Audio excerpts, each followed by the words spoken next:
Good evening, everybody. Welcome. My name's Peter Steves, and it's my privilege to be the director of the DePaul Humanities Center, and I'm very pleased to welcome you to the third installment in our Year of Scale series. Tonight, we celebrate the 50th anniversary of the Apollo 11 moon landing. We first begin, as we always begin at the Humanities Center, by acknowledging the traditional territory upon which we gathered this evening. Long before Europeans arrived, varied and numerous native people sought to walk gently on this land. They offered assistance to the first European travelers to this territory, sharing their knowledge for survival and living a good life. Among others, the Potawatomi, Ojibwe, Miami, and Illinois inhabited what is now this part of Chicago.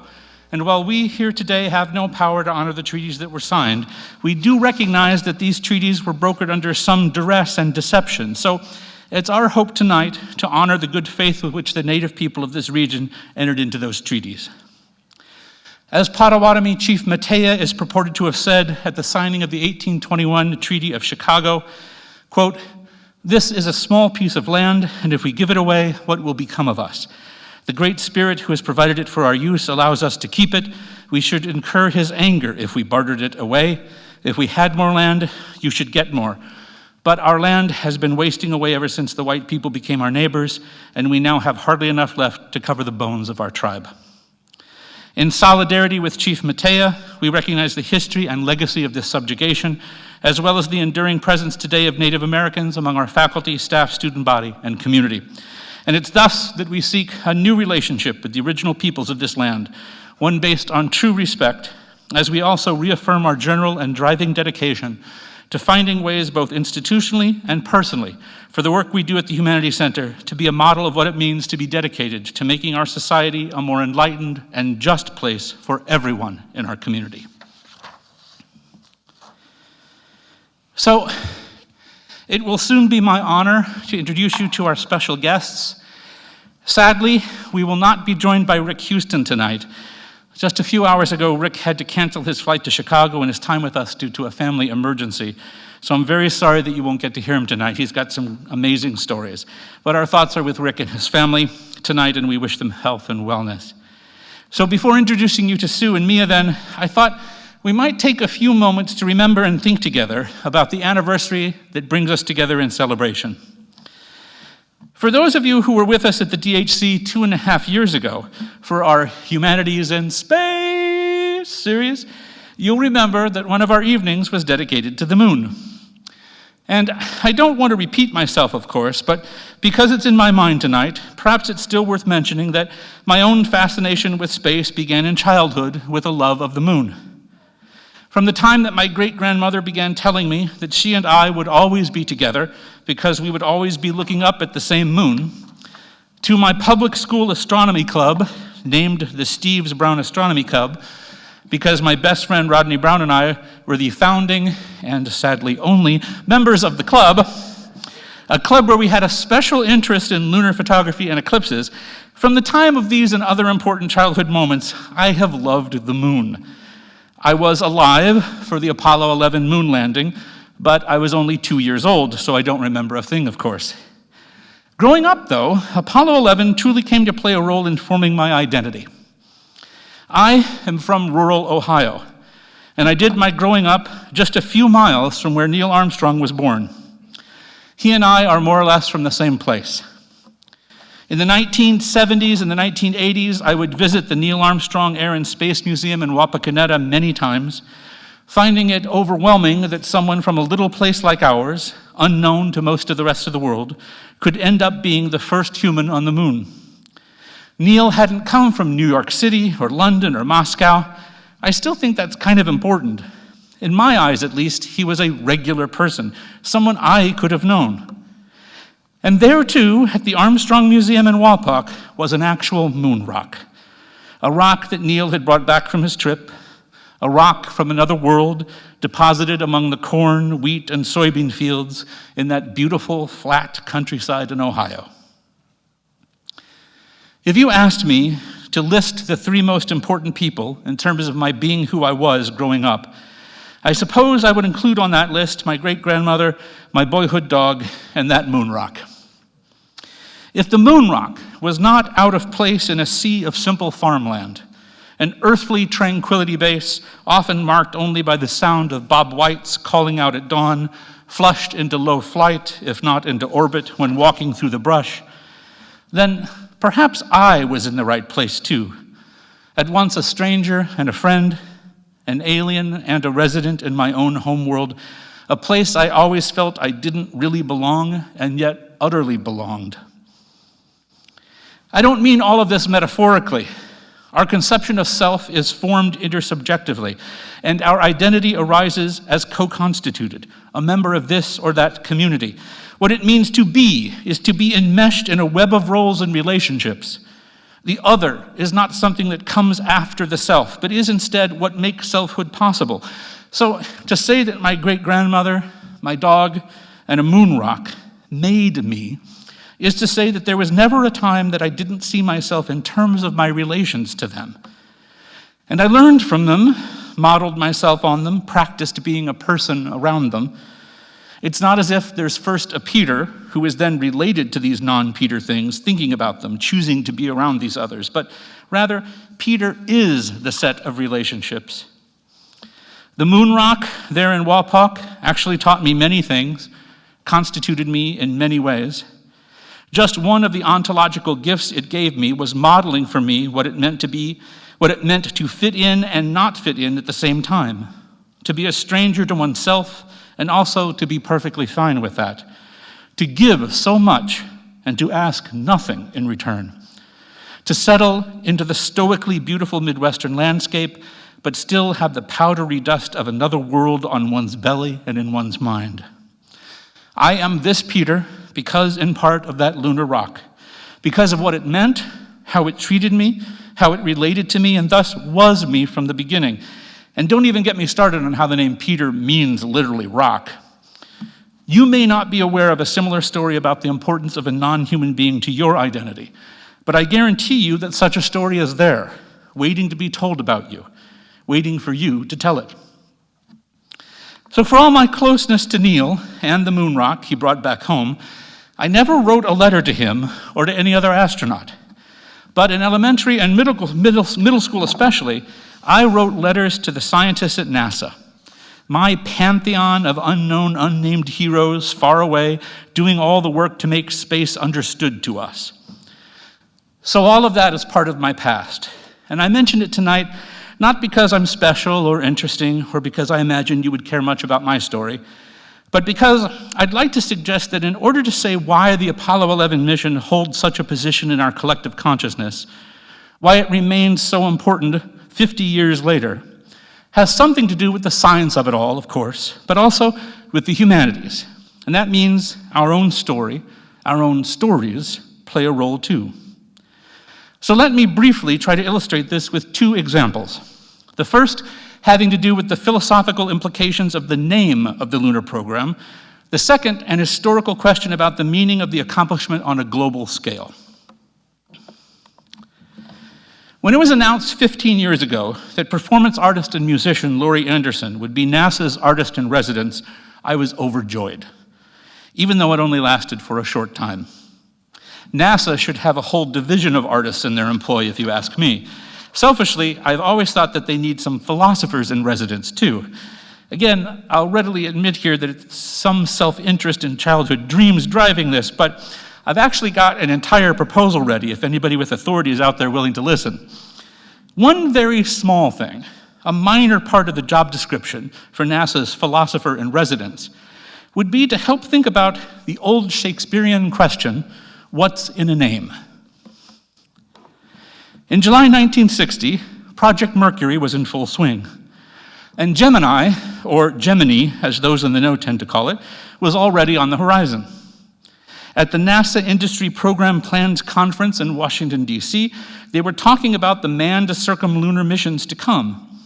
It was Abe Silberman, director of spaceflight development, who suggested calling it Apollo, a name that seemed in keeping with the mythological tradition and was further appropriate, Silverstein argued, since Apollo was the god of the sun, pulling his sun chariot across the sky each day. The NASA top brass accepted it and announced the name that summer. Project Apollo was born. Almost exactly 9 years later, Neil and Buzz would walk on the moon. Now, it's not obvious why a god of the sun would be the appropriate patron for a mission to the moon. It doesn't take a philosopher to ask that question. And the truth is that Apollo probably even wasn't really the sun god. That role and the golden horse-drawn sky chariot belonged to Helios, the true sun god, a titan that had survived Zeus's uprising. In Homeric literature, Apollo and Helios are clearly two different characters. It's likely due to Euripides' play Phaethon, where the two become conflated, when one character cries out that Helios has destroyed her child, and thus Helios is rightly called Apollon, which in Greek means destroyer. By the 5th century BCE, Apollo starts to get associated with the sun then, and the legends begin to get muddled.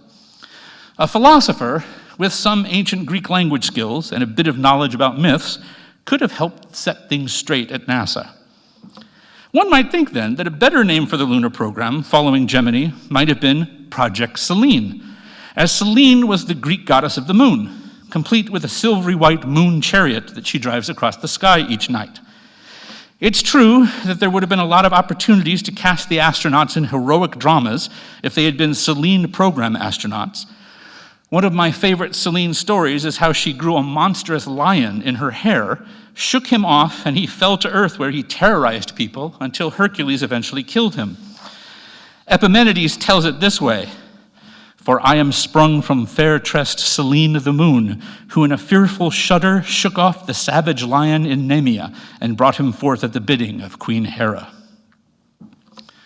One can just imagine the publicity photos with Armstrong, Collins, and Aldrin fighting the Nemean lion as they complete the Herculean task of landing on the moon. Plus, imagining the moon with lions on it is just kind of cool in general. But as awesome as that would have been, I want to suggest that Apollo actually was a great name for the lunar program, if perhaps accidentally so. First then, a little background on Apollo. It turns out that half of the 12 Olympian gods, those are the gods that sit on Mount Olympus and are the most important in the pantheon, half of them are Zeus and his 5 brothers and sisters. The other half of the Olympians are all children of Zeus, each from a different mother.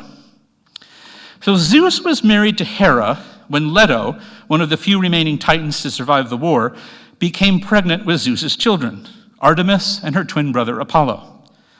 To punish Leto, Hera cursed her so that she would not be able to give birth anywhere on Earth, and further sent the great serpent monster Python to kill her. Leto ended up swimming to a rock floating in the sea, which she called Delos. Because it wasn't really touching the Earth, Leto was able to give birth to her twins on that rock. Later, Delos would become a full-fledged island and a sacred place for her children.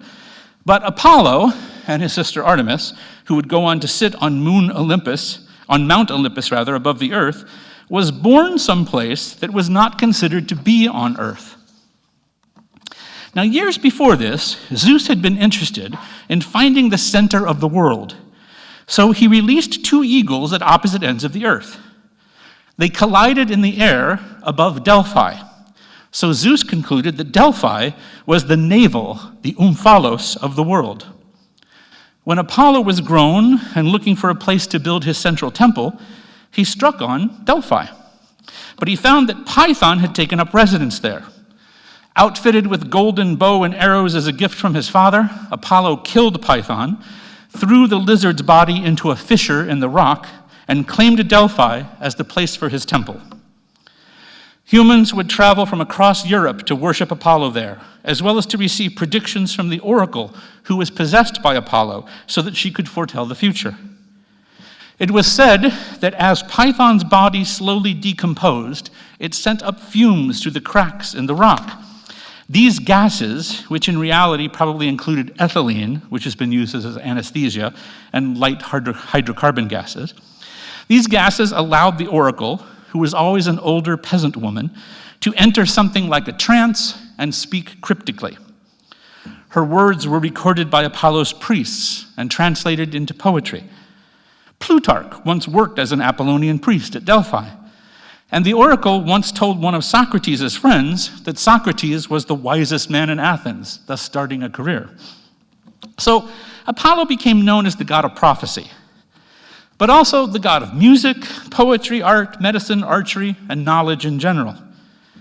Interestingly, in the Iliad, Apollo is referred to as Apollo Smintheus, or Mouse Apollo. The Trojans revered Apollo by this name, associating him always with white mice. This likely stemmed from the time that Apollo helped them in a war by having mice go out at night, the last night before the final battle, and gnaw away the leather straps from the shields of the enemy. Unable to hold up the shields and protect themselves, the invaders lost the battle and the war the next day, and the victorious Trojans soon constructed a temple to Mouse Apollo, where the actual mice were held sacrosanct, fed, and cared for under the temple floor. Apollo's priests and lay worshippers often kept pet mice in their homes, especially in times of sickness, as it was believed that Apollo would act through the mice and manifest cures. So, let us say then that there is a special lesson to be had here concerning the naming of the lunar program after this Olympian god who consorted with mice. First, it's worth noting that Apollo is born on not Earth and comes to live on not Earth. But in between Delos and Olympos, it took many earthly deeds to make Apollo into the figure that he was. This is true of the Apollo NASA program as well. It began as an aspiration. One might even say a fanciful, ungrounded goal to put a human on the moon within just a decade of starting the space program in general. And it has become, 50 years later, elevated to the level of Olympus, to the level of the otherworldly things that we have accomplished. But in between, what made it so was all of the works that went into it. And, as with the Delphic oracle, we might say that the spirit of Apollo speaks through the various workers that make Apollo's intentions known to us. The Sibyls were the oracles in ancient Greece, the priests translating and making their cryptic pronouncements slightly less cryptic, much like the engineers, the human computers, the scientists, and the designers of the space program at NASA harnessed the cryptic laws of nature, translated them into math, into calculus and geometry, making them slightly less cryptic to mere mortals, making it possible for otherworldly goals to be realized. And then the mice, especially the mice, are important here. For it's said that Apollo works through them. Apollo didn't order the mice to gnaw at the leather or cure a true believer's ailment. Instead, it's said that Apollo is in the mice, in their combined actions, in their group intent and will. And it's this spirit that we're celebrating tonight. How the Apollo program wasn't essentially about the astronauts and the moon landing wasn't essentially about Neil and Buzz, but instead how the Apollo program was the legions of mice, the tens of thousands of individuals who together made one massive accomplishment possible. It's not only that the spirit of Apollo was in these women and men who work so hard, but that this is what Apollo truly is. We are not, therefore, meant to elevate the lowly worker to the ranks of the astronaut, but instead to confirm there are no lowly jobs, no lowly workers, no person, task, or creature beneath any other, because when we accomplish something, it's because we did it. So let us venerate then, not only the white mice beneath the temple floor, but all the mice of the fields, all the fields across the land, all the plants, dirt, and rocks that comprise that land. And if there were a philosopher in residence at NASA, he or she might add to this as well that the 19th century German philosopher Friedrich Nietzsche might help us think about the spirit of Apollo too, and the appropriateness of that name. For it was in Nietzsche's The Birth of Tragedy that he explained how Zeus's two sons, Apollo and Dionysus, are linked. According to Nietzsche, Apollo, on the far right in this painting, representing order, logic, prudence, rational thought, seems to be at odds with Dionysus, who's at the left of the painting, the god of wine and dance, emotions, passions, instincts, irrational desires. In great art, however, the two ways of being come together to temper each other. The Greeks started a downturn in their culture with the plays of Euripides and the philosophy of Socrates, according to Nietzsche, both of which let the Apollonian tendency toward cold rationality conquer the Dionysian tendency toward chaos and appetite. Socrates, for instance, rejected the senses and on some level rejected life in general, arguing that it was full of imperfection and lies. It takes a Dionysian commitment to embrace subjectivity and even pain and suffering, affirming it by choosing to embrace living with passion. If we think of the space program as an art as much as a techne, then we see why we need both Apollo and Dionysus to go to the moon. Apollo is surely there in the logic, science, and order that made the mission possible. Without all of this, there could have been no lunar program. But it's also the case that without the Dionysian drive to do what seems impossible, to follow it through along with all the emotional ups and downs it entails, and then to celebrate it deeply and enthusiastically when completed, without all of this, too, there would have been no mission to the moon. So perhaps it could have been hyphenized, like the Apollo-Dionysus sort of 1975's Apollo-Soyuz test project with the Soviets, but at least it's once again clear why Apollo deserves to be in the name of the program that got us to the moon. So now, more quickly for that second point, let us turn to that question of the Dionysian celebration that took place 50 years ago. A celebration that spread across those days in July, from the successful launch of Apollo 11, the landing of the Eagle on the moon, Neil's first step onto the lunar surface, the safe return to Earth of the Apollo 11 crew, and well after. Has there ever been a moment that tied most of the world together and created such joy? It's hard to think of anything comparable. And why is that? Why did Apollo 11 create such happiness around the world? Fully 1/5 of the world's population watched the Eagle land at Tranquility Base live on TV, and most of the rest of the world was following the story one way or another throughout the mission, happily celebrating at key certain moments. When we try to imagine what might accomplish this again, it's hard to think of anything other than perhaps humans reaching Mars. But as a partial answer to what makes Apollo 11 so important and unifying, perhaps it's worth remembering that even in terms of the senses in which there were sentiments of non-celebration, they were still offered up knowing exactly how big of a moment this was. They were just an attempt to unify us in a different way. So when we think of Ralph Abernathy's protest at the launch, or Gil Scott-Heron's Whitey on the moon, both of which were meant to draw attention to the ways in which our country prioritizes technological achievement over striving for racial and economic justice, the protests are made with an imperative to have a moment as successful and joyous as was taking place concerning the moon landing now take place over a directed effort to achieve social justice. That makes sense. Apollo gets invoked all of the time 5 decades later as a synonym for a massive undertaking that accomplishes something successfully. For a while, I was part of a group at NASA Ames that was proposing an Apollo-style mission to stop global warming and achieve clean energy. Indeed, one wonders what it would look like if we were to say, we are going to vow to end white supremacy, misogyny, poverty, injustices of every kind, and then the culture said, yes, here are unlimited resources to go do that. Get to it. I'm an optimist about what we can do when we truly work together in community, but I'm admittedly cynical about what we're allowed to do when working within the system. Yet, I have to acknowledge that one of the things we celebrate when we celebrate Apollo 11 is that even though it was something that may have started with some aspects of it being, shall we say, less than pure, we still managed to turn it into something even better than what it was meant to be. After all, President Kennedy only made the challenge to us to get someone to the moon within a decade because we were in a conflict with the Soviets. It was a Cold War, but it was war that was driving this. And it was competition, a space race that was motivating us, not a peaceful plan of cooperation or collaboration. And our leading scientist, well, he was sort of a Nazi. Wernher von Braun, though he claimed to be apolitical, knew during World War II that his rockets were being manufactured by slave labor in German camps.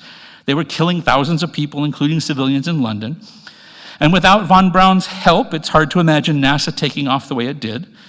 He was responsible for designing the magnificent Saturn V rocket that made the moon missions possible. In other words, driven in part by war, nationalism, and competition, and with some racist, misogynist ex-Nazis at the top positions, it's understandable if a philosopher and ethicist might have low expectations at first for this NASA enterprise. Yet, somehow, along the way, the moon landing became something more. And I would suggest that this, in fact, has something to do with its general success.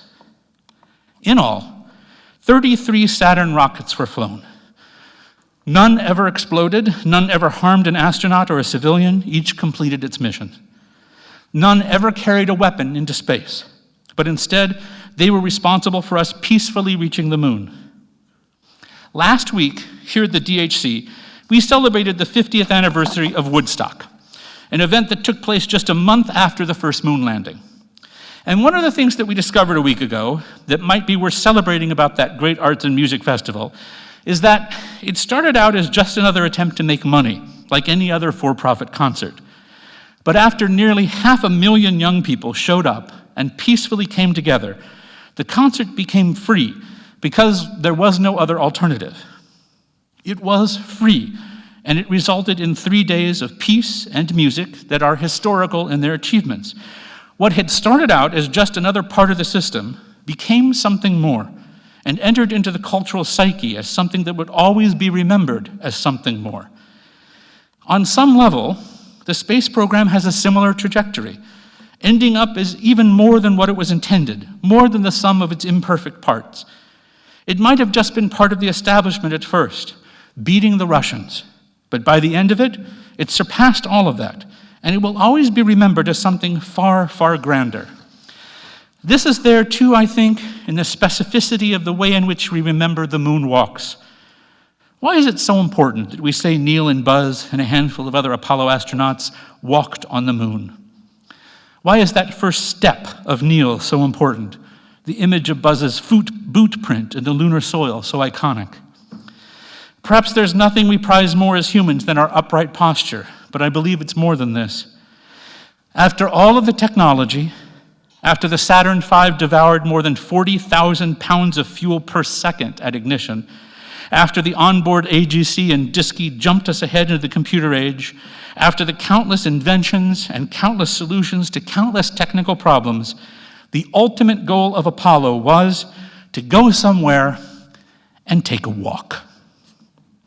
To stretch our legs, amble about a bit through the chalky powder of it all. Throughout the history of Western thought, from Socrates to Nietzsche, Wordsworth to Thoreau, from Beethoven and Tchaikovsky to Virginia Woolf and Charles Dickens, there have been those who have written about their love for and championing the simple pleasure of walking without trying to get someplace, the idea of taking a walk. There's something so quaint and old-fashioned, something utterly peaceful and relatable about celebrating an astronaut simply walking around someplace other than Earth, about the idea that together we accomplished this amazing feat of the sciences and the arts and the humanities, an accomplishment that ended by taking a walk. And so, although there's much more to be said, I'll bring this introduction to a close here at the end of our short stroll through just a few of the philosophical underpinnings of Apollo 11, hoping that we can agree together to celebrate the mice, the fields, and the rocks around us, even as we look up to the endless heavens. Last night, October 13th, was a full moon, shining down on us all the same, unfurling her lion-laden silver locks. I know that my great-grandmother is long gone. We no longer look up at the same sky, and so a part of me is missing because she is no longer here. I am not fully Peter. But in the spirit of Apollo and Dionysus, I accept that life is bittersweet, and I am grateful even for my sorrows as I am for my losses. As I am grateful to the scientists who balanced the numbers that took us into space, the artists and the interpreters of art who were inspired by space, to the people and the things that made me, to the luminous moon, and to all of you for coming out tonight to share in this. And so, welcome to our celebration of the 50th anniversary of Apollo 11.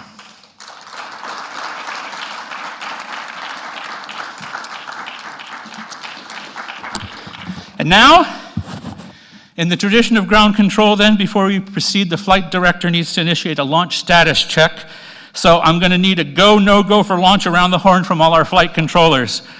Associate Director Anna, are we go or no-go for launch? Go. Front reception desk. Go. Graduate research assistants. Go. Major Tom. Go. Our guest lecturers. Go. Audience. Go. Yes, we are go for launch at the celebration of the 50th anniversary of Apollo 11. Thank you so much, everybody. It is with a sense of great joy and honor that I introduce our first guest speaker to you this evening, Susan G. Finley. I first read about Sue a couple of years ago in Natalia Holt's book, Rise of the Rocket Girls, and I think the bookstore still has a few copies for sale out there. You should really pick one up. Sue is the longest-serving woman at NASA, starting her career at the Jet Propulsion Laboratory right before America's first satellite went into orbit in 1958. Originally, her work was to be a so-called human calculator, computing rocket launch trajectories by hand. Sue had always been talented at math, often beating men armed with slide rules when doing calculations in her head.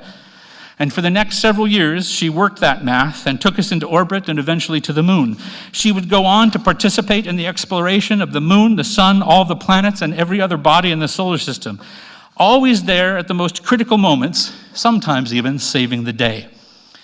In 1985, as part of the collaborative Vega program, one of my personal favorite space programs, which was an attempt to get probes into the atmosphere on Venus, a really tricky task given that that atmosphere is super dense, super hot carbon dioxide with thick clouds of sulfuric acid above a planet where the surface temperature hovers around 900 degrees Fahrenheit. Sue improved the accuracy of the antennas to track the balloon probes on Venus with the DSN. That would be NASA's Deep Space Network, a worldwide system of US spacecraft communication facilities that supports interplanetary spacecraft missions. 4 years later, as the Galileo probe was slingshotting its way around Earth to Jupiter, a high-gain antenna failed to deploy. Sue stepped up and with her team wrote a program to save the mission by again using the DSN such that this time the lower-powered antenna on board Galileo might work instead, which they did to amazing effect. Over the years, Sue's work interpreting radio tones to track spacecraft helped to make the Mars Spirit and Opportunity rovers a great success, as well as ensure the safe travel and arrival back to Jupiter in 2016, this time with the Juno Explorer. Sue now serves as a subsystem engineer for NASA's Deep Space Network, and all of this is plenty, more than plenty, to celebrate her today. But I just want to remind us that similar to the way in which Ginger Rogers did everything Fred Astaire did, but backwards and in heels, Sue has done a lot more than what many of her male counterparts have done. And she's done it in a world that hasn't been exactly always welcoming to a woman in a science position, let alone a position of authority. After all, she and her female colleagues were originally hired precisely so they could be paid less, a fact that has not changed till today.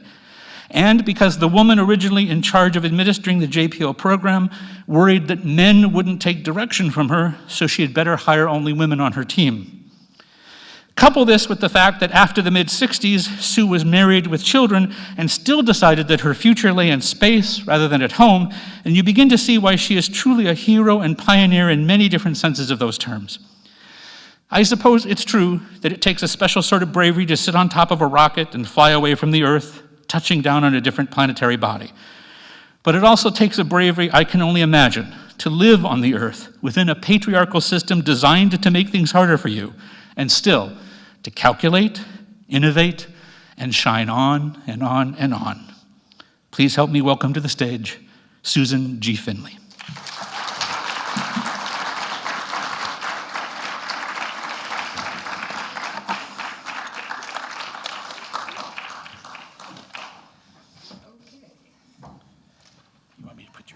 Put this over here on the chair so I can reach it. Okay. Now, I'm not that hero. I'm just part of a team. Please. Okay, I do want to ask a question, though. Okay. I would like to know how many people here were able to watch the landing, were alive to watch the landing. Okay, oh, really? Almost a third, I'd say. That's good. That's great. Yeah, not bad. It was the most important thing that has ever happened in history that was because it was watched by the whole world. And although I was not working at the time, I did work before for the Jet Propulsion Laboratory to find out what the moon was like to land on, to find out where they should land. So I do have something to do with it. And I went to college at a school that required 3 years of humanities. So I am able to be here in that capacity too. Humanities teaches you connections, how everything fits together and how broad everything is and how much there is. And that's what you need to know for system engineering. You need to know what's going on and how to keep it going on together.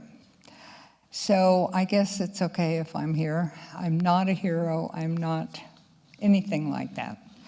So Peter made this drawing, which is very good. I started to work at JPL 3 days before Explorer 1 was launched, and it was just right here. The moon is 10 times further away, and all of our outer space robots that the Jet Propulsion Lab makes are way out, way out. Outside of our solar system right now, Voyager 1 and Voyager 2 are still being tracked. They were launched in the 77. So that is my life work. My children, of course, were my life work for a little while, but it's been a great life. So let's see, what am I going to say next? Yeah, okay. So I will go to my next slide, and this is my life in the space. This is von Braun, you heard about there, and this is Van Allen, and this is Pickering of JPL holding up Explorer 1 the day it was, a model of it, the day it was launched. This is 2 days later at JPL. We got sheet cakes to celebrate, and that is me. I couldn't believe it when I found this 2 years ago. And then this was last year.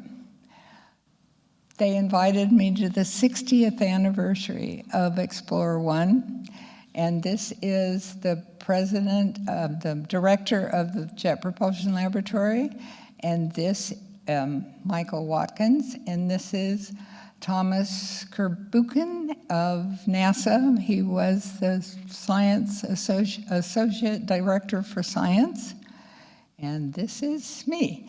Now, we weren't allowed to really touch it. There's a little blue hand over here holding it. But the antenna kept hitting me, so I'll just leave that up there while I talk about my life there. I was hired as a computer, not a calculator, a computer. We were called computers for 2 or 3 years until we finally got real computers, well, real electronic, which was a computer that was in a room larger than this room, full of this high and this square racks of tubes, radio tubes. Now, I couldn't find any radio tubes to bring to show you, but I have other tools that we used, and that's what has changed. This math hasn't changed. We do 2-body and 3-body now, but the math really hasn't changed, but the tools have changed. So I'm going to show you some tools.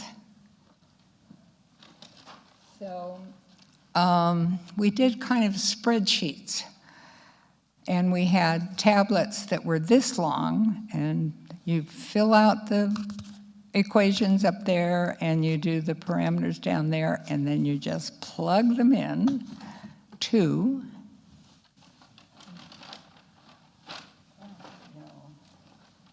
this calculator. And this is a 10 by 10 that does multiplication, division, addition, and subtraction. And my son gave me one for my birthday 2 years ago. And it doesn't do multiplication and division, and because it's broken, but it does the other. And I'll show you why it's probably broken.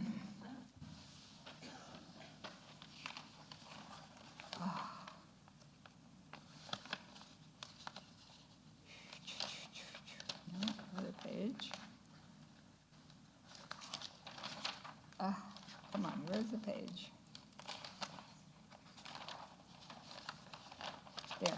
There's the page. I don't know if you can see that, but see all those little gears and things in there?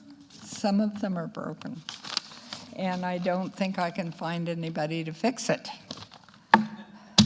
So one of the people I work with had read the book of how the Rise of the Rocket Girls, and was quite disappointed when he saw the Frieden, because he had thought I did everything in my head.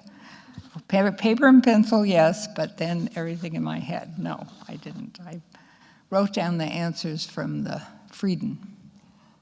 Okay, so then when we'd get answers, then we would do plots of graphs, and we used French curves and templates and protractors and another template, tiny template, and really good French curves.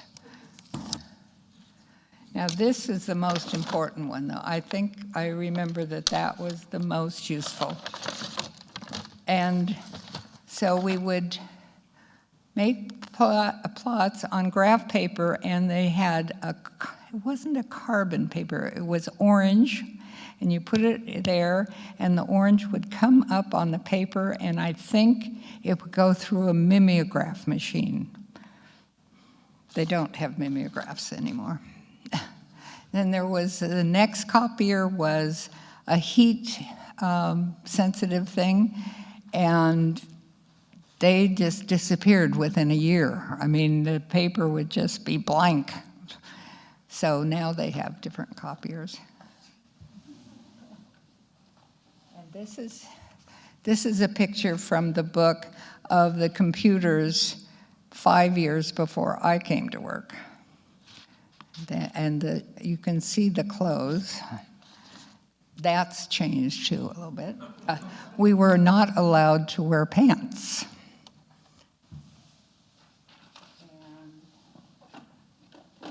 This was the pencil we used, and this was the pencil sharpener. And then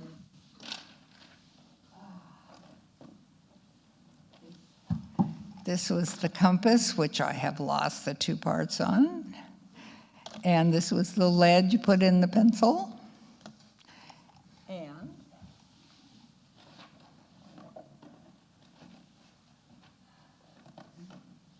this was what the males used, the pocket protector. The females didn't have that because we didn't even have pockets, but yes, you had to have that because the pens leaked and the pencils didn't have any covers. So that's something that's not around anymore. Here is something that's still around. Staples haven't changed. I had a box that lasted me 48 years, and I had to get a new one. I didn't think I would be there that long. And here is our telephone. Yes, and a dial. It didn't have punch. dials. Most people haven't even seen one of these things. And here is the phone now. This phone has more power than, I think, most of the satellites up there, the deep space ones. It's just astounding. So as I say, the tools have changed, and the people haven't changed. I don't think the people have changed. So let's see if I have anything else to say. I think that's enough. Oh, I guess I should say how I learned to be this fantastic person who can do everything. So I learned high school math. I had female teachers, which may have been very important. I don't know. I learned the calculator from the Frieden manual. I don't remember anybody training me how to be a computer. The engineers would give us equations and we would just write them out. Don't know. There was only one other computer when I first went to work with me for 40 engineers. That's before I went to JPL. Then JPL had about 20 of us working for everybody. And what else? And I learned on the job. Oh, and I took a Fortran course when I was out of a job and putting my husband through his master's. And it was a course given for free, and I just thought, well, that might be interesting. And that's all the Fortran course I ever took, and that was Fortran 1, not Fortran 6 or whatever we're up to now. And that's it. All I have to say, though, is that to young people, you have no idea what is out there, how many things are out there that you don't even know about or haven't even been invented yet, like what happened to me. And so just keep your eyes open and try to learn as much as you can about as many things as you can, and do what you really love. I really love this job. Somebody is going to ask me next week when I first knew about that I wanted this career, and since I didn't know there was such a thing, I didn't know until I got my job. And after a day, I was stuck. I was in there for life, and I have no plans to retire yet. Thank you.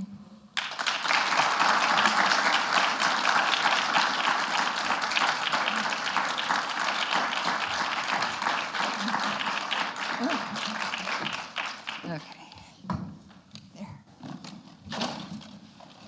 Oh. Want me to take that down for you? No, I can do it. Thank you so far. Thank you so much, Sue. That was about the best show and tell I've ever seen. Thank you for that, Sue. That was wonderful. We're going to have, after Mia's talk, we're going to have a little Q&A, so you might be thinking about that. And now our next speaker is Mia Fineman, curator in the Department of Photographs at the Metropolitan Museum of Art in New York City. Mia joined the Met more than 20 years ago, back when she was a research fellow finishing her dissertation at Yale on German modernist photography and the idea of the camera as a prosthetic eye.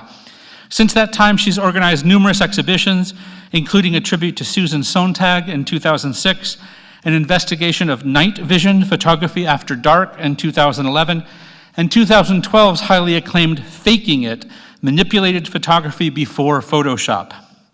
Her recent exhibit, Apollo's Muse, The Moon in the Age of Photography, resulted in an accompanying book for which we have on sale outside. I hope you'll be able to pick that up. It's a really fantastic book. It's co-authored with Beth Saunders. It has an introduction by Tom Hanks. It not only has gorgeous images of the moon, but essays and information that put everything in context and perspective thoughtfully and creatively. Indeed, Mia has a deep understanding of the science and art of photography in general, and the scientific and artistic ends of photographs as well, tracing how moon photography from Apollo program years furthered research as well as propaganda purposes, often at the same time. What sealed the deal for me in terms of inviting her to be with us, though, was when I read an interview with her in which she said that she wanted to ask the Met for a research travel grant to visit the moon before publishing the book and mounting the exhibition. Given that my own moon travel requests are routinely shot down here at DePaul, I knew that she was a kindred spirit. Please join me in welcoming to this earthly stage, Mia Fineman.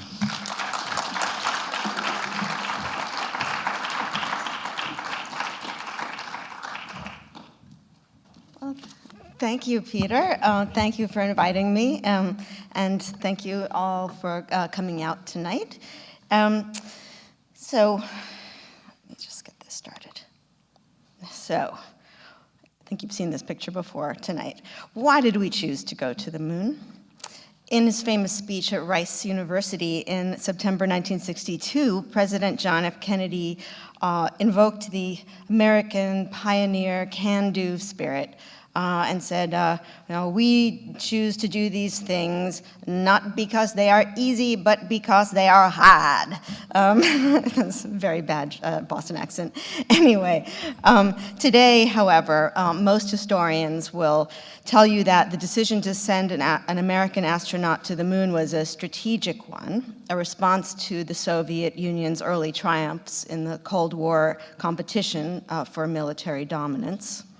Beginning in 1957, with the Soviet surprise launch of the Earth's first artificial satellite, Sputnik 1, which you see up on the screen, a little model of it, space exploration became a public arena in which rival world powers battled for political prestige and technological supremacy. Photography played a very important role in the space race of the 1960s, both as a tool of scientific documentation and as a medium of public relations and propaganda. Sometimes those two functions reinforced each other, other times they were in conflict. And we'll look at a few examples of that today. So first, let's look at the Soviet side. Now, most of the widely published imagery from the space age is from the American missions. And the reasons for this are rooted in the ideological divide of the Cold War itself.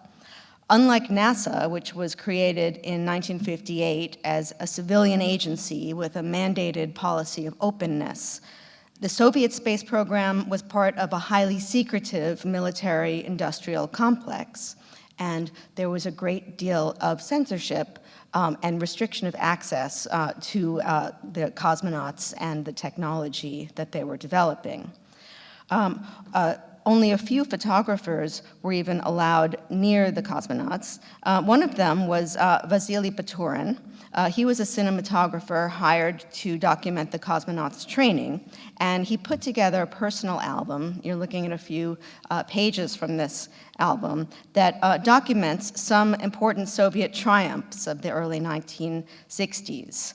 The Soviets were the first to send into orbit an Earth-bound creature, the canine cosmonaut Laika, in 1957. Let's see, that's Laika up there, and that's Belka and Strelka, other canine cosmonauts who were very famous throughout Russia. It also shows, we also see they were the first to send a man into orbit, Yuri Gagarin here, and a woman, Valentina Tereshkova. And then down here you see Baturin himself filming the cosmonauts celebrating their successes. In the Soviet Union, only the successes were celebrated and failures were just forgotten, not publicized.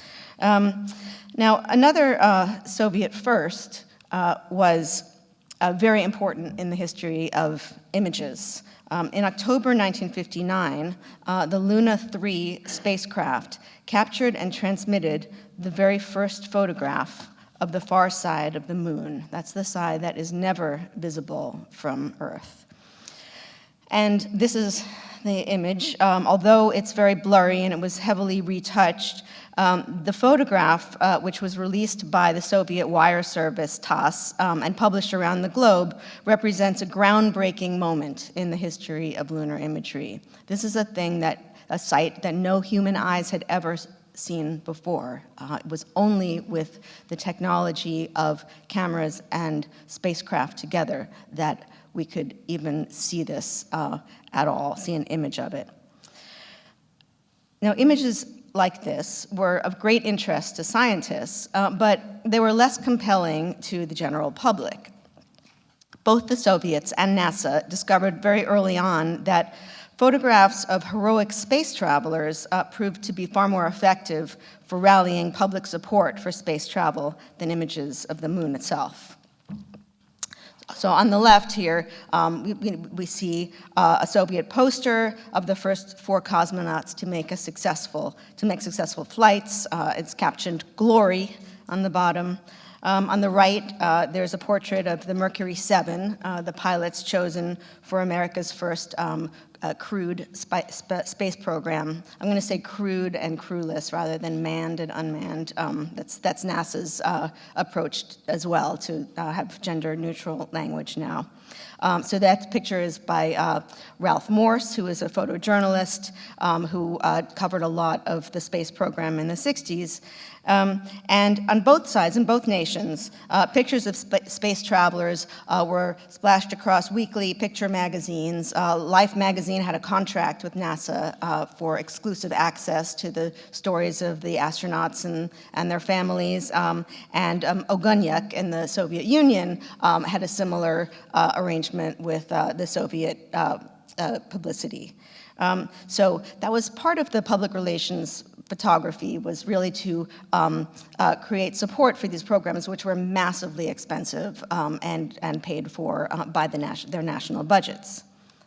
Now, in addition to rallying public support for space exploration, photography played a very important practical role in surveying the lunar terrain to identify possible landing sites. And I'm going to be talking about a few programs that Susan, I'm sure, actually has worked on herself in terms of getting these spacecrafts on or near the moon. So in the mid-60s, both the Soviets and NASA sent up dozens of crewless spacecraft to photograph the moon. I'm going to focus on the NASA imagery, which was both more successful and more widely distributed. So in the years before Apollo 11, NASA organized 3 crewless lunar reconnaissance programs equipped with different types of imaging systems. And together, they captured and relayed back to Earth nearly 100,000 photographs in preparation for the Apollo missions. The first program was the Ranger program. That was nicknamed Shoot and Hope because they didn't really have very, very high hopes. It was really just the beginning of trying to capture this imagery and send it back to Earth. This was a series of hard landing probes, which means that they crashed into the moon, carrying television cameras that were programmed to record and beam back to Earth still images of the lunar surface during the final moments right before they crashed. Of the 9 Rangers launched between 1961 and 65, only the last 3 succeeded. But the images they returned were 1,000 times sharper than those that you could get with the best earthbound telescopes. So that's one of a Ranger photograph that you see on the right. And these are models. This is a model of the spacecraft from the Air and Space Museum in Washington. So the Surveyor probes, which were launched from 1966 to 68, were designed to touch down gently on the lunar surface. These are soft landing spacecraft. Each Surveyor was equipped with a slow scan video camera that was topped with a mirror that could rotate 360 degrees. So it was like a periscope that could make it turn around. And so back on Earth, they would beam these images back. Individual video frames were photographed with a Polaroid camera on black and white film. And then the image chips were assembled into mosaics by technicians from the U.S. Geological Survey at JPL in Pasadena. And so this is one of these mosaics that you see on the right.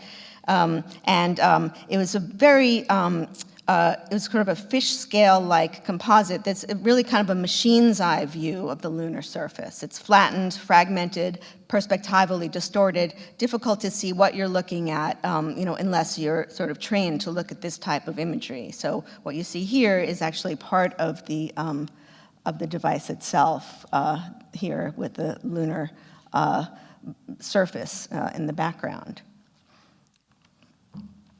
So the Lunar Orbiter program of 1966 and 7 was the final and most successful one. Over the course of 1 year, 5 probes systematically photographed 99% of the lunar surface. And as the name implies, they orbited around the moon. They didn't land at all. Rather than video, this program used a film-based robotic imaging system that was designed by Kodak. The images were captured on 70mm film with a dual lens camera. They were chemically processed on board. It was a dry developing process. Then they were moved onto a scanner and scanned in strips and then transmitted via radio back to Earth. And this is all robotic. It's an incredible feat of technology just to get these images. One of the most famous images from the Lunar Orbiter program is this one on the right. It's a view inside the Copernicus crater that was billed by NASA as the picture of the century. They released it, as to promote the program. And what you see is a barren, mountainous landscape. But what was interesting about it was that it's from the point of view of someone standing on the lunar surface. So it really gives you this sense of the geography of the moon, the idea that someday, soon, someone, a human being, will actually be standing there and looking at it as we would look at a landscape. So in August of 1966, the Lunar Orbiter 1 beamed back the first photograph of the Earth rising beyond the moon's horizon. And this is it. It was widely published at the time. NASA created a poster of it, but it never achieved the cultural impact of the color photograph of the same view that was made 2 years later by the astronaut William Anders on Apollo 8.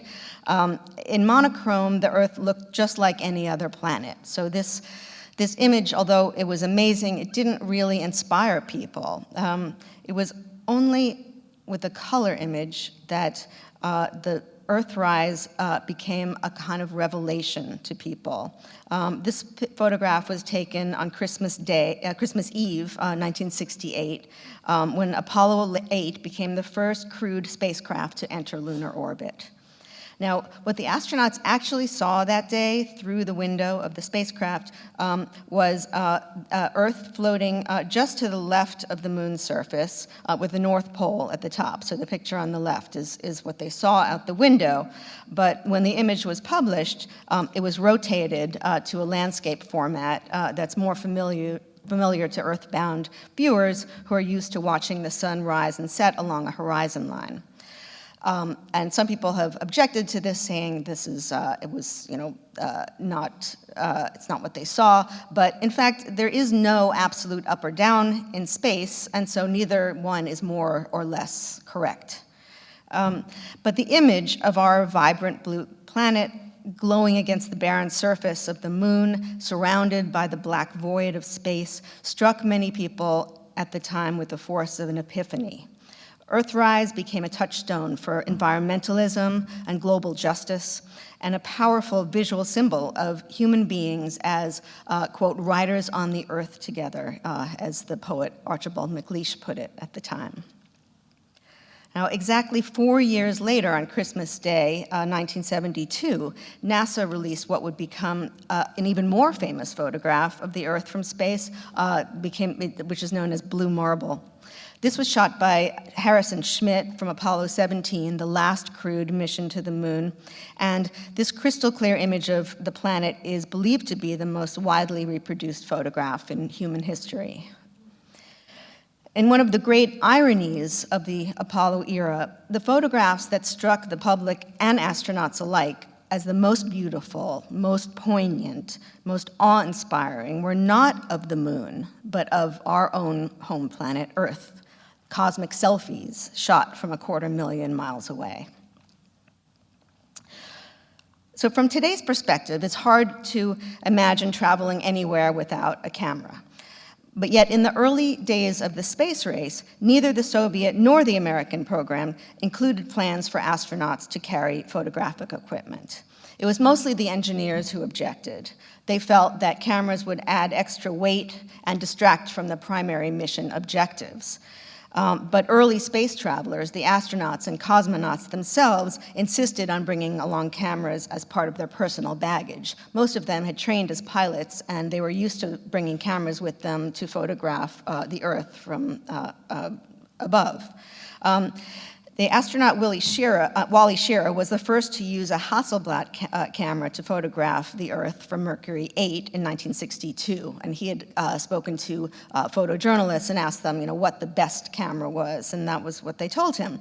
And thanks to its superb mechanics and sharp lens, the Hasselblad became NASA's camera of choice for crewed space flights.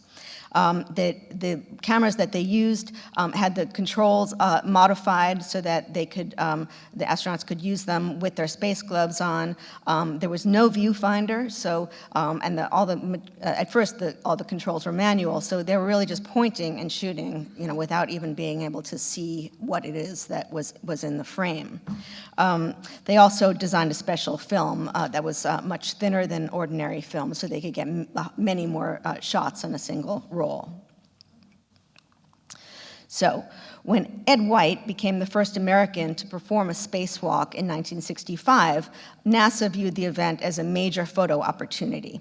So his crewmate, James McDivitt, pointed a Hasselblad camera out the window of Gemini 4 and captured his co-pilot floating in the vacuum of space with darkness above and the blue Earth below. These images ran as a cover story in Life magazine, and it really helped cement NASA's commitment to astronaut photography as a powerful tool for promoting the human space flight program. So by the time of the first crewed Apollo flights, handheld photography was an established part of mission protocol. When Apollo 11 lifted off at Cape Canaveral in the morning of July 16, 1969, 50 years ago, its cargo included two 16mm movie cameras, two television cameras, a Kodak stereo camera for recording close-ups of lunar rock and soil in 3 dimensions, and 2 Hasselblads.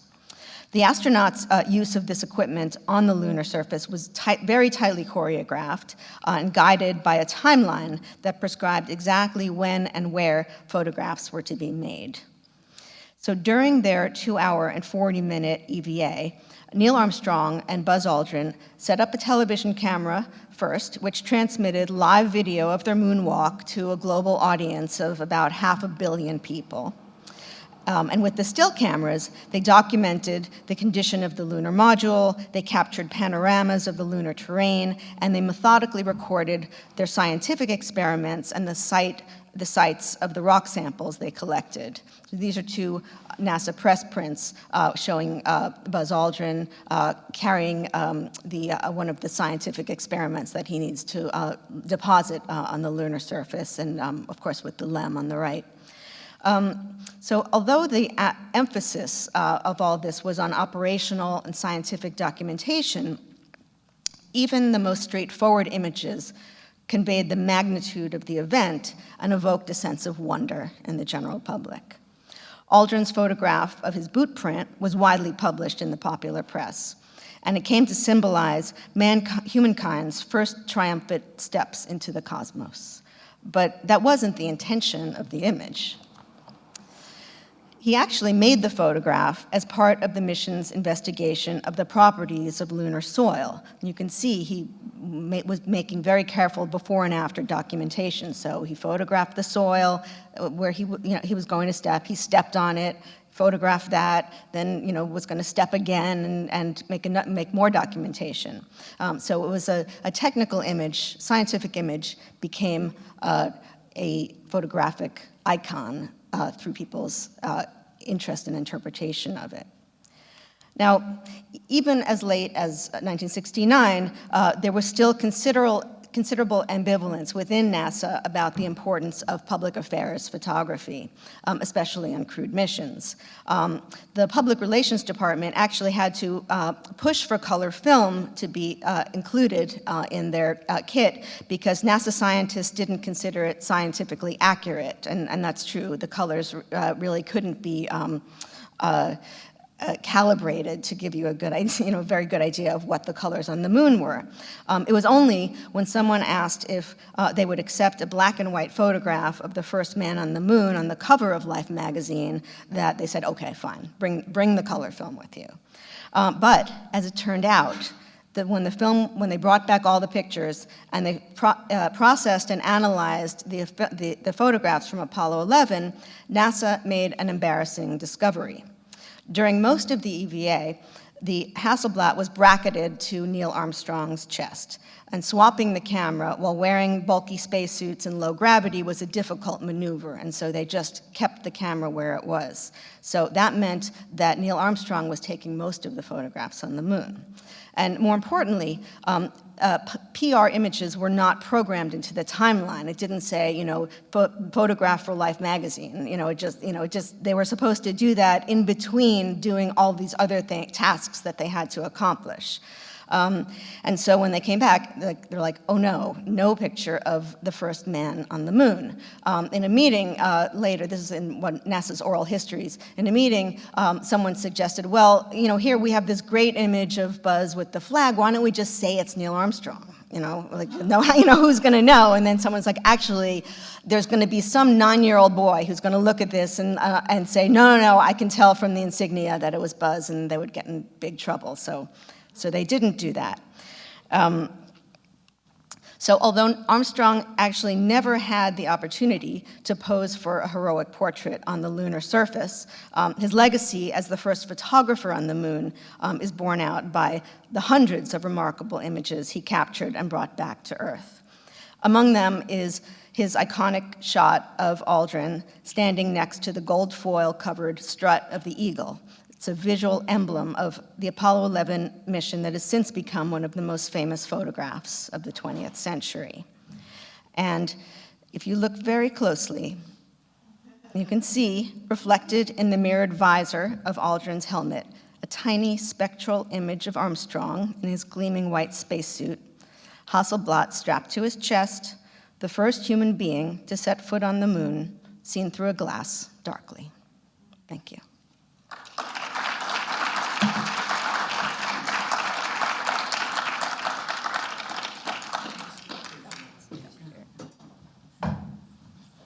Thank you so much, Mia. That was terrific. So now, as promised, we're going to have a little Q&A all together. I'd like to ask Sue to come up here, if you wouldn't mind.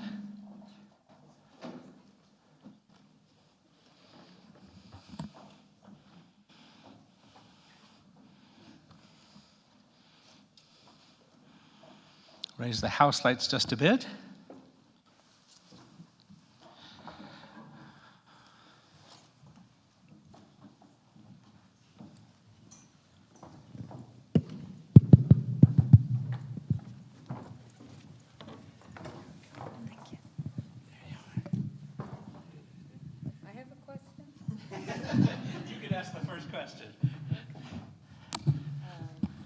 It's on.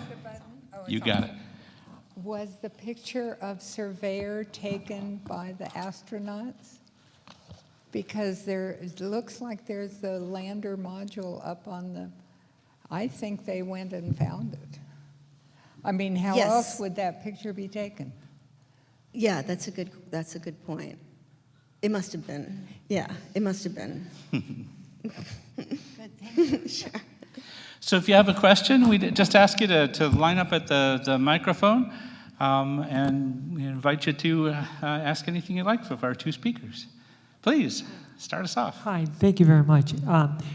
Sue, what did you study in college, and what were you looking to do, and then how did you get that first job, JPL? Have you read the book? You No, must I have. haven't had a chance. I went to school to learn art so I could be an architect. I knew that I could do the engineering part, I was sure, but I couldn't do the art part. So I went to learn. You can't learn art. So luckily, I took a math course in college, and the math professor was impressed with me, and he gave me a job working with his consulting company that did statistics. So I think I used him as my reference when I went to get a job typing. And the place I went to apply was an engineering company, because I knew I didn't want to work in law or retail or lots of things that I'd had summer jobs in. And I knew I liked engineers. I was dating a Caltech boy. In fact, one of his friends was Jack Schmidt, who was Harrison. His name was Jack when I knew him, who was an astronaut. So I knew I liked that stuff, and I just lucked out, just pure luck. So I studied art and humanities, as I say.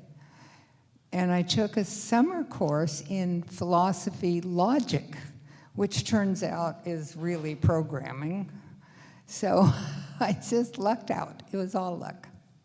Oh, that's amazing. Thank you. Mm-hmm. So I worked at Lewis Research Center in Cleveland in 1961 through 64 as an aerospace technologist.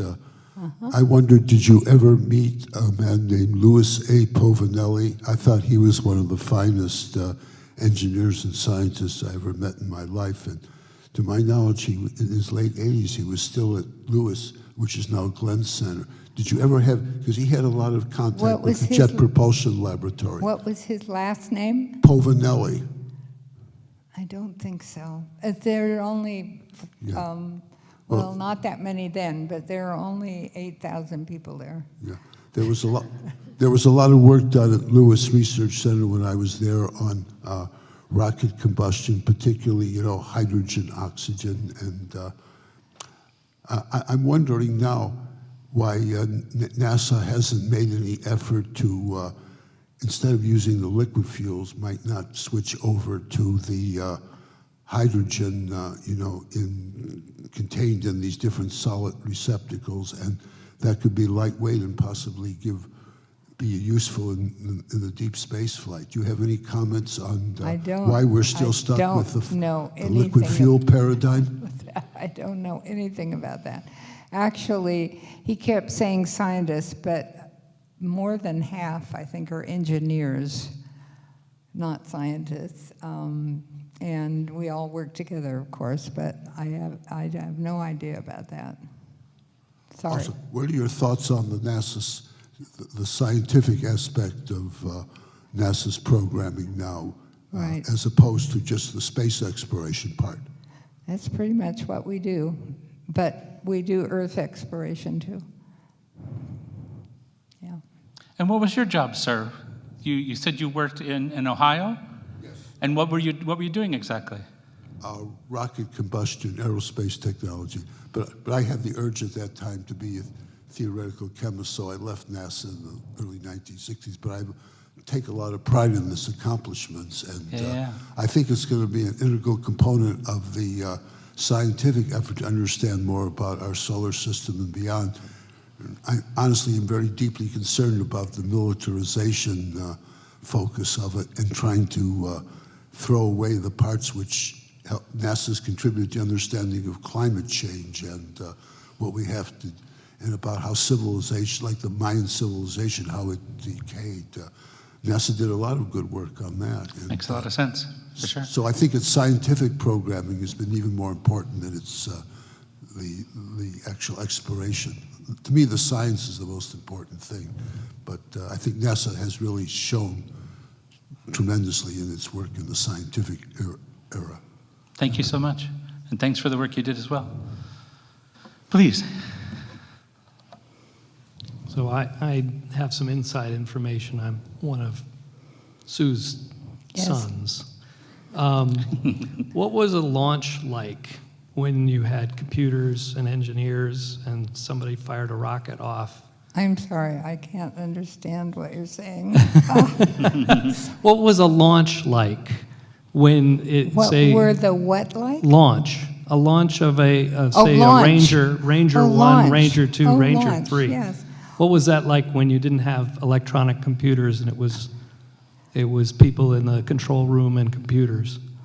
Well, I didn't ever work on launches. I took my son and his friend to a video thing of Voyager 2 launch, I think. But I never worked on launches. That was, if you see the movie Hidden Figures, they had lots of stuff about that. And that was, as she said now, crude. We only did robots, so it wasn't so scary, you know. If it failed, it was okay, like all those Rangers failed, and nobody got hurt. And then a question for you, Mia. What are you talked a lot about the iconic photos. As you did your research, what were the photos that you thought, wow, this is a photo the world should have seen, but didn't, or it was never really, never caught on? You know, all of the NASA photographs are public domain. Because that was part of the founding of the agency. And so actually anyone can go on NASA's website, or actually the many other websites now that have also been created, and you can actually see everything. You can see every photograph that was made on the moon, of the moon, you know, on the way to the moon. And so in telling the story of photography and the moon, you know, I did choose the most iconic ones because part of the story is about the cultural impact of the moon landing and how photography was used to, you know, sway minds in favor of human spaceflight. So I really was, you know, looking at that history and not so much trying to discover, you know, pictures that hadn't been seen, because, you know, they're there, you know, hopefully I think, you know, people will go, you know, after seeing, you know, the exhibition, you know, will go to NASA's website and, you know, see how much more there is, you know, thousands and thousands of images that are available now. So. Right. I guess part of the reason I ask is because in the sort of rewriting of history, part of which the Rise of the Rocket Girls is a good example, that book, they found photography of women and minorities working in the space program. But if you look at the iconic photos, they're all old white men or young white men.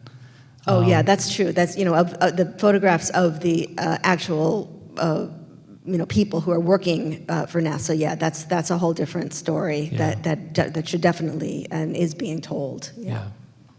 Thank you. I was sort of thinking too, just since we're on this topic, if you don't mind one more, that photo that you showed, Sue, recreating the photo with Von Braun, holding up our first, that has a lot of meaning because it's a recreation of another photograph. So, I mean, maybe you could say something about this, Mia, as well. What do you think there is trying to be said there?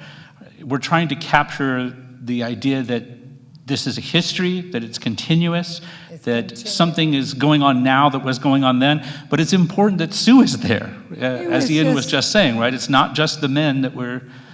It was just fun.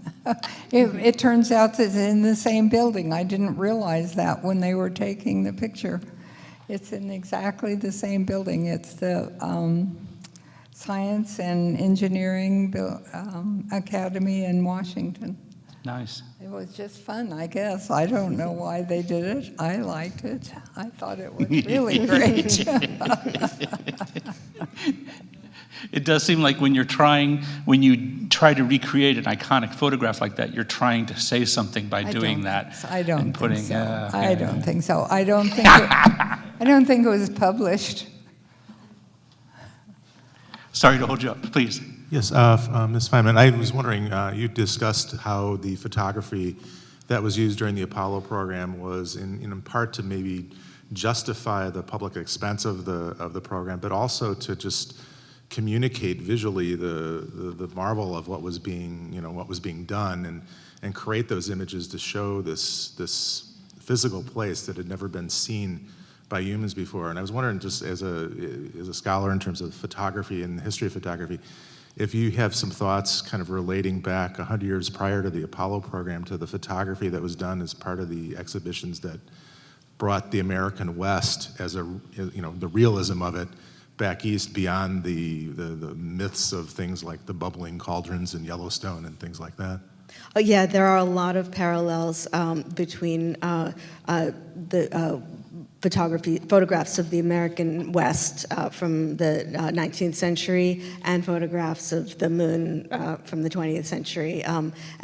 Yes, some people, both in the discourse surrounding the photographs in terms of, people talking about, space as the next frontier and, the moon as a place to be, claimed. And it was of course important for America to be there, to get there first. I mean, that was what the whole race was about. But also in terms of, the landscape is very similar, in some ways to the American Southwest. And so when that picture, the picture of the century, was published, the text in Life magazine talked about how much it looks like the American Southwest, and really even made that parallel explicit, saying that this is the new American frontier, and that that there was a sense of manifest destiny that we were supposed to go there, we were supposed to get to the moon. That's and I think many astronauts believe that as well. The ones that I've spoken to, where there was this is the next phase in our, sort of evolution, is that, we leave Mother Earth and go to the nearest planet to us. So, yeah.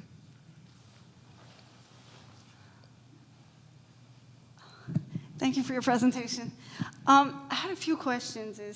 One is, I couldn't really exactly remember what the arguments were, but some years ago, I saw this documentary, and it was bringing up the conspiracy theory regarding space race, and some of the evidence that they were pointing out was, one was the photographies, and the other one was the radiation from the sun. I don't remember exactly what it was, but they were saying how my friend Bob was saying, some of the radiations are kind of were protected because of the Earth's magnetic field, and they kind of reflect those, but they say if someone steps out, they can completely destroy an individual, and out in space we're not protected. So that was one of the issues that we're bringing up. And at the end of the day, it was the space race. They were talking about the space race against the Soviets and politics and that kind of stuff that was brought up in the conspiracy theory. My question is, so what are your arguments on these conspiracy theories? And my other question is, even if there was a race, what prevented the Soviets from sending their own out into space anyways? Just because the U.S. did it doesn't mean that, why would that stop the Soviets from doing it anyways? Yeah, no, well, it didn't stop them, but their program it just wasn't, it was very successful at first, but then they started having more and more failed missions, and they were, they just were, at that point, they were incapable of landing a person on the moon. The Soviets were, as far as I understand this history. As far as the conspiracy theories, yeah, I used to think it was really funny, that people thought that, that we never actually landed on the moon, that the whole thing was a movie, directed by Stanley Kubrick. But now, in our current, era, in which we see how dangerous that kind of thinking can be, I don't think they're as funny. And so, in the exhibition, we kind of, really didn't go too deep into that. subject. I mean, some of the contemporary artists, were looking at that stuff, but, it's basically like I didn't want to give more attention to these theories than they already have on the internet.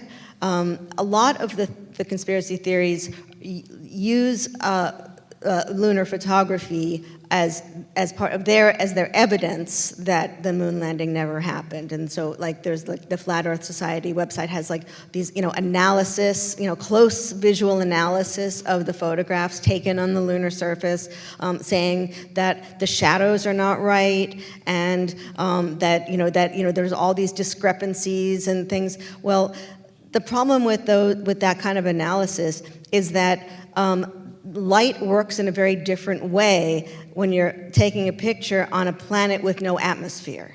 And so the shadows are very different on the moon because the light is not reflected through tiny particles of water that are in the air. It's just there's nothing to the light angle. The angles are very different, and so these analyses of the lunar photographs are basically saying, well, this couldn't be right. This couldn't have really happened because the shadows are wrong. But these people don't know enough about the way that light works to really understand why it's different. And so, I just kind of, there's no way to convince people that something scientifically true is true, because if most of these people have already made up their minds, and that no amount of evidence or explanation will change their mind. People see in images and what they want to see, and they believe what they want to believe, and so. Even at the time, it was so unlikely. I think when the moon landing happened, if you hadn't been following the progress, of all of these previous missions, and then suddenly you turn on the TV and there are people walking on the moon, that it seems implausible. And I think that it was understandable at the time that people didn't believe it. Now I think it's less understandable. So what was the reason? You mentioned that the Russian missions failed. What was the reason that theirs failed? And the other question is, so what has prevented us, because considering modern technology, it should be much easier for us to go to the moon now. Why was that just a one-time mission? Why didn't they try to do it again? I think Susan could probably answer that. I mean, I think it's very difficult still. Very, very difficult. We're way behind on the new crewed vehicles. NASA is trying to get commercial people to help because they couldn't do it with all the money. They didn't have so much money anymore. It's just extremely difficult. And I think the Russians maybe decided that their budget couldn't take it because they did lose a lot of money. And they do have the strongest rocket so far, and they are taking us to the space station. So they're doing that at least, but it's just very, very difficult. And we've been very, very lucky. There's talks about us living on other planets, so visiting the moon. Well, that's on the way. You see, they have to get there so that they can launch further and learn how to live on another planet. I think the interest in going to the moon now is basically since water was discovered on the moon. This is one of the major changes in lunar science. Is that previously, all the textbooks said, the moon is dry, dead. There's no water, and then water was discovered. And so water can be used to manufacture fuel. So now the idea is that the moon, if we do go to Mars, the moon would be a gas station on the way to, and also when you launch a rocket from a planet with no atmosphere, you need much less thrust. So the idea of going to the moon is not so much to go there, but to use it as a way station on the way to explore further out into the universe. One last question. Are there images that you look forward to seeing in the future? Like, what's the kind of image that you look forward to the most with new technologies coming out that can capture images in different ways, or interpret that question however you like? Oh, well, I look forward to seeing images that that we can't, that are different enough that we can't even really imagine them. I think since photography was invented, most lenses were based on the lenses that we have in our own eyes. So that, but now that technology is changing, now they're manufacturing cameras that have multiple lenses, so that you can make a photograph of an object from multiple points of view at the same time. And so that's a whole different way of seeing that is, not so human.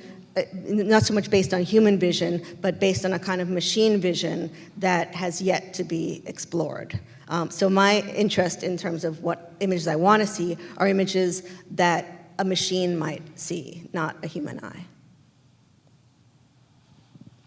I think sometimes we're a very visual culture, but we're really not well educated in how to read visual information.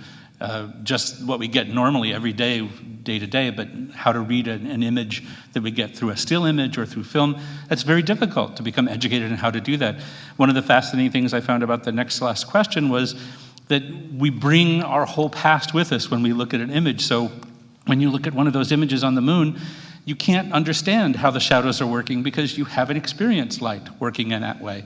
Sometimes we say in philosophy that when you look at a photograph, the photograph has the entire world in it. It comes with an entire world view.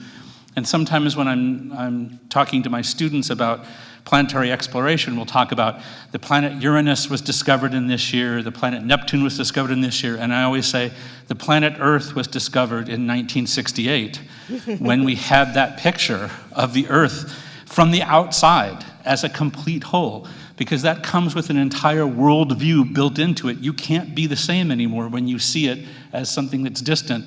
And I think it's something that we also find with the pictures of Sue and the importance of those photos in the Rise of the Rocket Girls. Because sometimes even the people of best intentions looking at the history say, well, we want to be inclusive of women and people of color, but in the past, it was the white men that were doing all the important stuff. Well, pictures like that attest to how this is not true. And when you see a picture of Sue and her cohorts there working, that opens up an entire world too. And you see, I have not been told the complete truth, and there's a whole possibility out there for me as well. Thank you so much, everybody. I think what we're going to do is, since we have a few minutes with the room, we're going to turn on the lights over in the gallery if you didn't have time to look at it before for about 10, 15 minutes. Also give you a chance to meet our speakers. Thank you so much for coming out tonight. It was a real pleasure to have you here, and we'll see you next time. Thank you.